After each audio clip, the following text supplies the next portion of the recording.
Okay. Hi there, S. Thank you for sending over your resume with no personal info on it so I can share it with other people and have them learn about how to make a better resume. So we're about ready to destroy your resume here, finally. And thank you for being patient with me. All right. So get started here. I am using a LibreOffice Writer, and that is going to show up like really huge on my screen.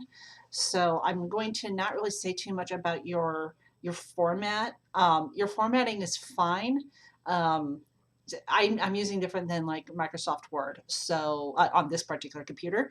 So yeah, it's going to look a little weird on mine. So I'm not going to talk anything about your formatting. It looks like it's probably fine on your end and what you would send out to other people. It's just going to come out strange because I sometimes don't use this computer for docx files ever. So, okay. Yep, you've got this. This is enough. I'm assuming you know your city, state. That's generally all you need is your city and state, not necessarily your zip. But you've got looks like you've got everything else there. All right, summary. So you've got on here probably an executive summary. We'll make sure that that makes sense for you. All right, versatile assistant principal and educator with 30 years experience who facilitates quality improvements in all academic and organizational processes. I like that. Adept in curriculum planning and discipline management with key strengths in coaching teachers and delivering measurable progress in students and staff performance objectives. Wow. Okay, your executive summary here is really, really good. This is the definition of what I would call more of a more perfect executive summary. A lot of people have like buzzwords in there, and you're just straight in the here's what I do. That is amazing. A lot of people don't have that, or they don't know the difference between an objective and if an objective statement is really better for them. And for you, you've just got right up front. I am assuming that the job that you want next, or for future jobs, is the same job that you've listed here, assistant principal, or maybe you're wanting to go to principal next. Um, but in general, I would say keeping it about the same is fine. You probably, if you've done, I can see here you've done assistant principal here, so most likely you're probably ready for principal, and you might want to go ahead and take that word out to give the idea to recruiters that you're ready for the next step up, instead of just saying, hey, I'm only an assistant. Put the job that you want. Always apply for the job that you want, not for the job that you have. All right, skills. You've got skills right here at the very top. Usually, I hate skills being in two-word, what I call the two-word format. Like in your case, you got a lot of two-word formats. It doesn't matter the amount of words. I'm speaking that kind of categorical 2 words, 3 words, 1 word sort of thing. I usually hate that because I want to see those skills within the body of your resume and your experience. It may make sense for you to have them here. There are very few instances where it makes sense for you to have a skills separated list. And I know a lot of recruiters recommend the skills list like this. And I say generally the idea in theory is great, but it only works for certain people and for certain situations or certain jobs. It doesn't work for everybody, and that's the one thing that a lot of a lot of career services people get wrong. There's different types of resumes and different reasons for those sections, and nobody explains that you don't need an executive resume or an executive statement when you're an 18-year-old starting out. How much sense does that make? You have no skills whatsoever as an 18-year-old starting out. So you can't say that you're an experienced educator with or experienced professional. You don't have anything. So that doesn't actually make sense. Instead, an objective statement would make sense for them. And same with the skills list. If you don't have the skills, you really can't say them and you can't put them in there. And a lot of people put these little soft skills instead, and it doesn't make sense with their resume and it doesn't really give any value. I get on a rant and a roll about that. That's like one of my particular passions is the skills list and what that is actually meant to be. It should not be necessarily on a resume. but it might make sense in your case. We're going to see. All right, dates, district, anywhere, great. Yep. All right, assess teaching and support staff and deliver exemplary development and instructional leadership strategies, improving capabilities and testing outcomes. All right, that's fantastic. I don't think I can change that any. Instructed teachers on classroom management, behavior, and instructional strategies. Oh, wow. Oh my God, you worked with ESL. I was also an ESL teacher in the past. Managed, monitored, and reported data reports and information to the Texas Education Agency regarding ESL students. All right. That I can't change any of this. It's just straight. You're giving me the meats. You're giving me all the meats. Meat in this case is like the direct core skills, things that you did specifically. You've got that. You're just like pummeling me, and that this is a good thing. Pummeling me with just boom, check. Like a thing in the recruiter brain, check boxing, taking their list of check boxes for any specific job that they're trying to fill, and you're just check, check, check. Teaching, support, classroom management, behavior, instructional strategies, testing outcomes. Like, boy, you're just boom, boom with the keywords. That's fantastic. Visited classrooms to evaluate teacher instructional techniques as part of annual evaluation cycle. Wow, just great. Create a quarterly professional development and training sessions for teachers. Yeah. You could probably take out the word for teachers there. It's just a little like, duh, of course you would. But that's not distracting from your resume at all. It's just you already have the word teacher a bunch. And once you say something a couple times in your resume, you want to try to limit your amount of saying it. Otherwise, it just gets repetitive to read. And our brains tend to focus on repetitive things, and then recruiter brains start missing the actual skills that you're trying to say. But as I said, that is like the teeniest of a half point off that I might recommend. Just taking off here. Presented resources and opportunities to, again, teaching staff, just take out the word teaching there, to staff for further professional development and curriculum training courses. Fantastic. Developed and implemented standards for student academic achievement aligned with district, state, and local initiatives. Great. Guided instruction by mentoring to, and we'll take out the words teachers there, to improve leadership and teaching effectiveness. We can leave that one in that part. Yeah. All right. Monitored and evaluated performance of school employees. I think you kind of already mentioned that for students, but it's also the same for there.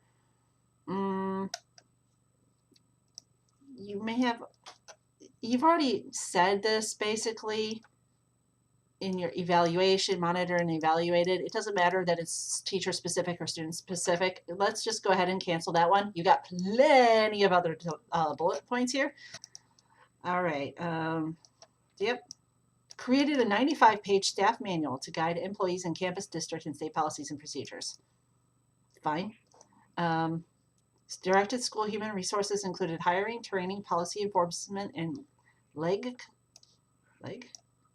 compliance for school employees over 100 staff members. Yeah, you're just hitting me with a lot of, yeah. I'm thinking, I kind of get the sense that it's a little too long, but no, I'm seeing just boom, boom, boom. You're just hitting me with the meat, those core skills. You get so many of them here. All right. Develop class learning plans and meet district and statement requirements for instruction. Okay. Develop class learning plans. Let's throw that into something over here that makes more sense.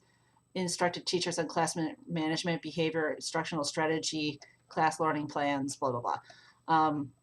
I would put that up in that and then just get rid of all of this because you've already said this 100 times. So yeah, I would just go ahead and take that out. Just this whole bullet point and just throw the class learning plans up somewhere else where it makes sense. You only generally need to have about 6 bullet points, minimum 3. I would say maximum 6, but with the job that you've got as assistant principal, I add on bullet points for that.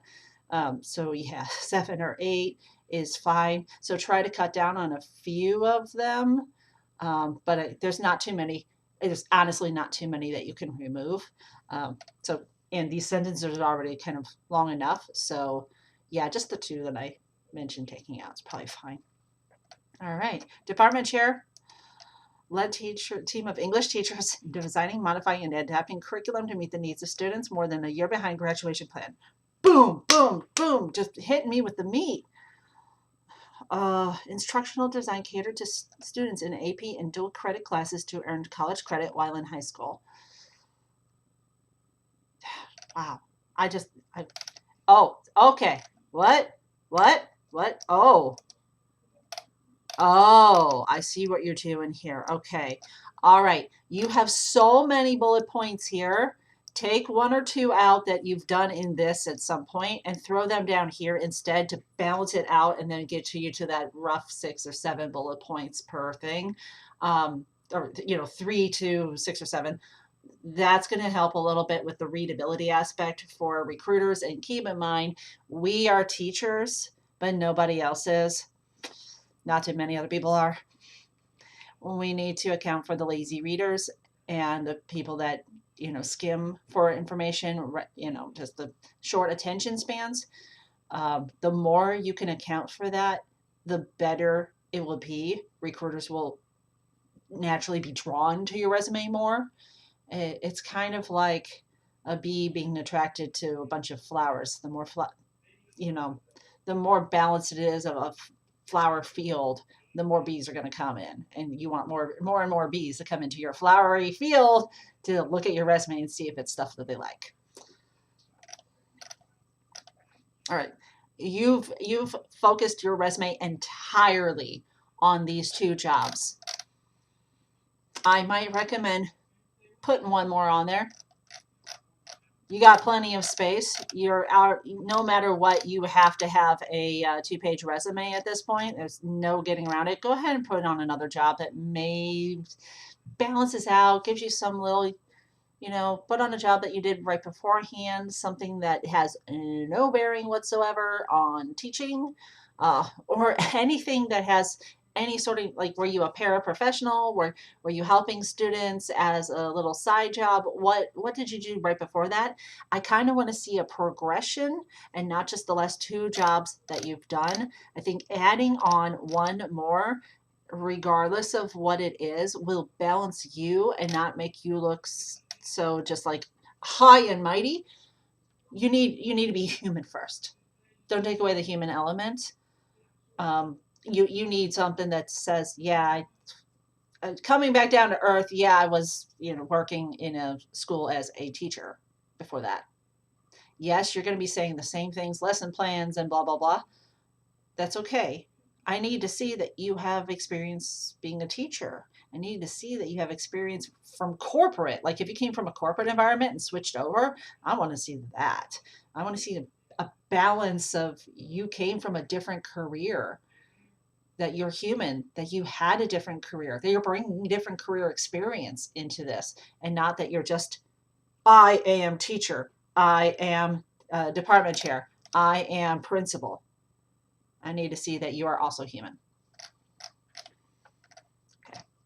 You got your M.Ed in Educational Leadership in 2008. That's great. And then you got your B.A. in History at another university. All right. I would like to see possibly some little bit of information, especially in your Master's of Education. Is there anything that you loved or you focused on? At this point in your career, you don't necessarily need this, but again, it kind of adds to the humanity a little bit.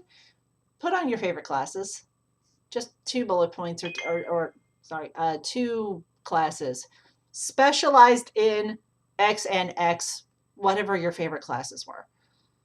Yes, you can do that. Yes, you can put bullet points under it. And no, not a lot of resume writers will tell you that. Not a lot of career consultants will tell you that. I think it adds a little something that you got some value out of your education and training.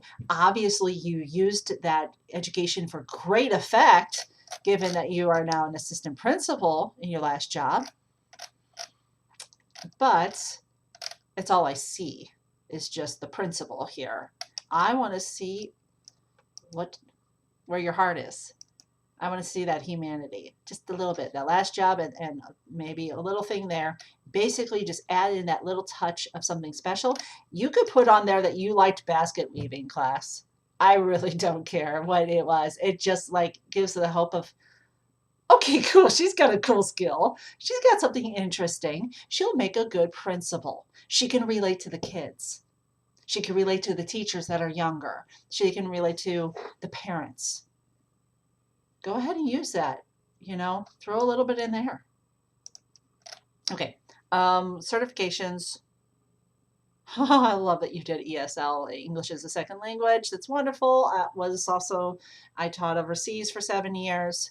Got my certification as well in ESL, and taught in South Korea and Japan, and love it and miss it every single day.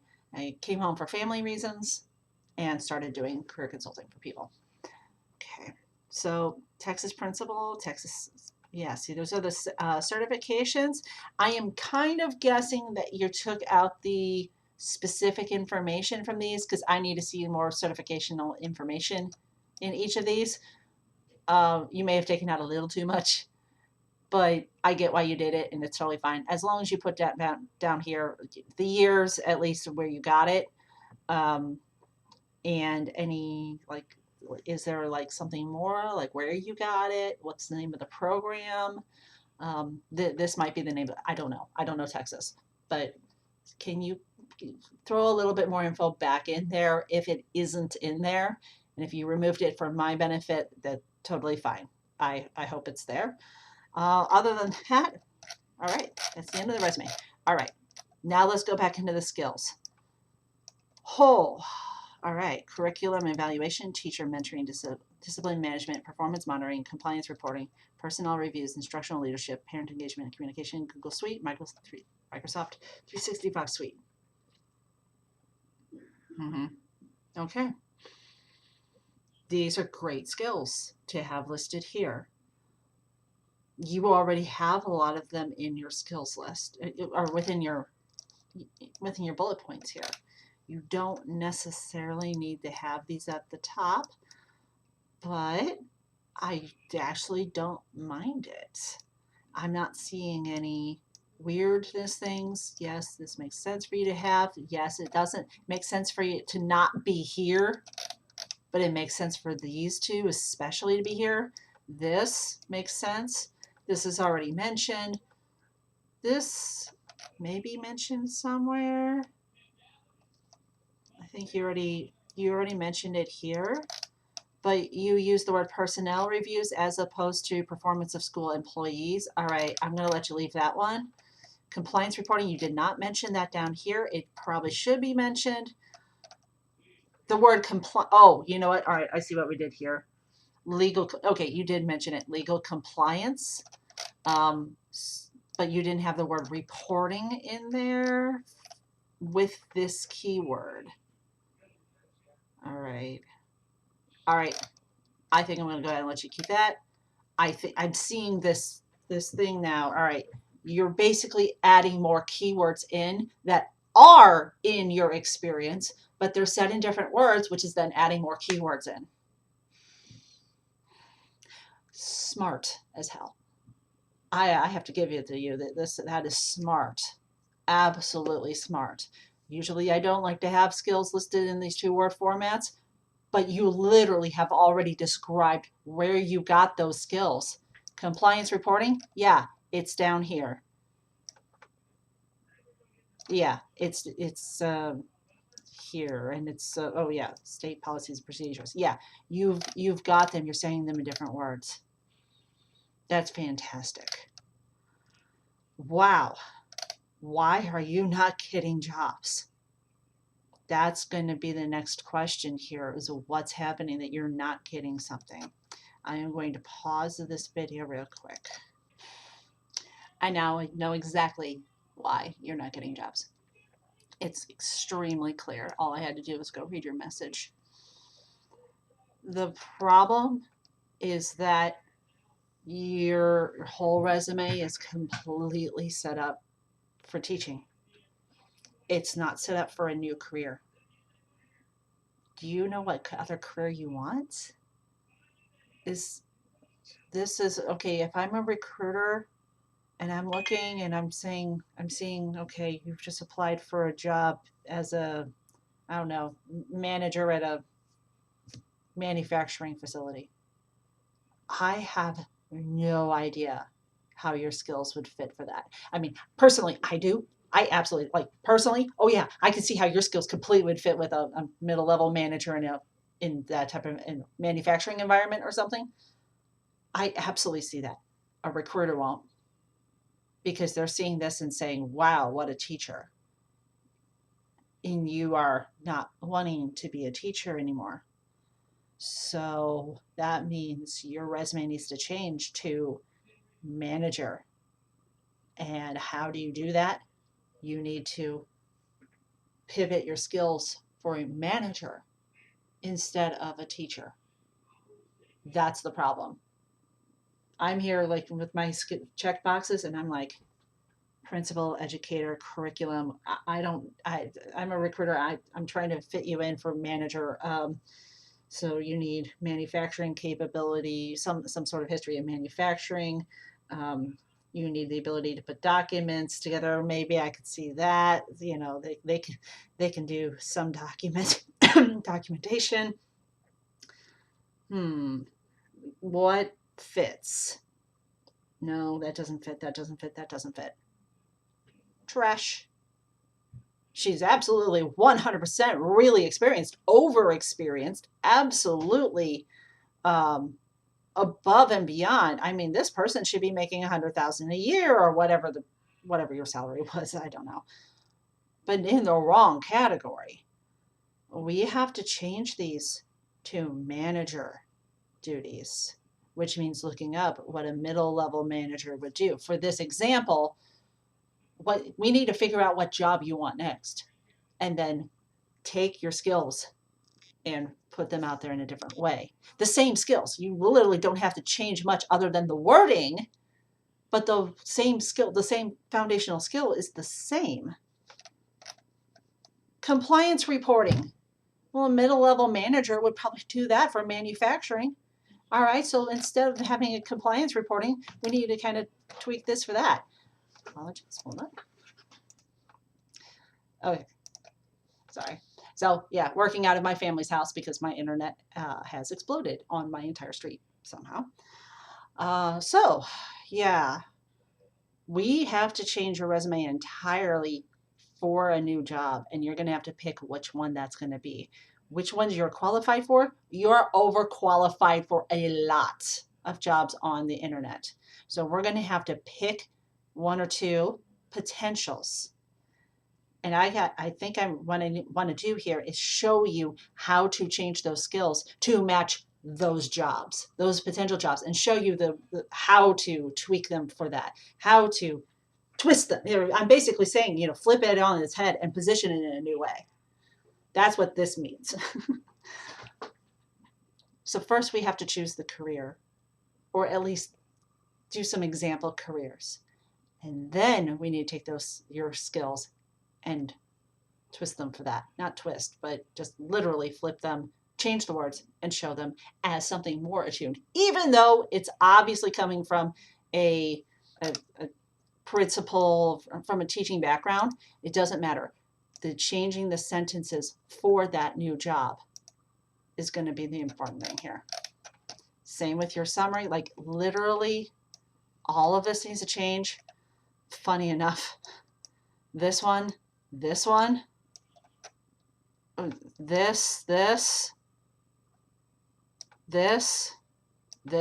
those are fine, but curriculum evaluation, that wouldn't make sense. Discipline management, probably not the best word. Discipline, yeah. Parent engagement, yeah. All right, so here's how I can help you further. I have a course that is literally designed to help people figure out all of their core skills. You already got those figured out, but how to position them in that different way, that's part of the course. I think that plus the end call that I do in that course is where I show you how those skills match with other just random jobs we find, or if you find a few that you want to go into, I show you how you actually match with those and kind of give you the layout and the structure of, okay, here's how we would position the skill for that particular um, need that this particular job has. Does that make sense? Probably does. You are a teacher. You get it. That is how I can help you further. If you were to sign up for that course, yeah, you wouldn't need the first page of my course as much, but you would probably need page 2, 3, 4, and then the end call, definitely. That would help a lot if you wanted to do that. And if I've given you enough information to go off of for you to just take it and run with it, then I'm happy to do that. Just like hell, you deserve it at this point with your particular background. It's just amazing. I totally get why you wanted to get out of teaching. Um, it's time to retire and go into something else. I love that. So let's get you set on changing that for something else and, changing over your skills to a different job, making it as tied to that job as possible. For the moment, so yeah, reach out to me if you're interested in doing that. We'll get you signed up for the course and you can start on it immediately. But yeah, if this has been helpful to you whatsoever, and you can just take it and run with it from there, great. And just let me know what happens. I will say see you later and hope to hear from you soon.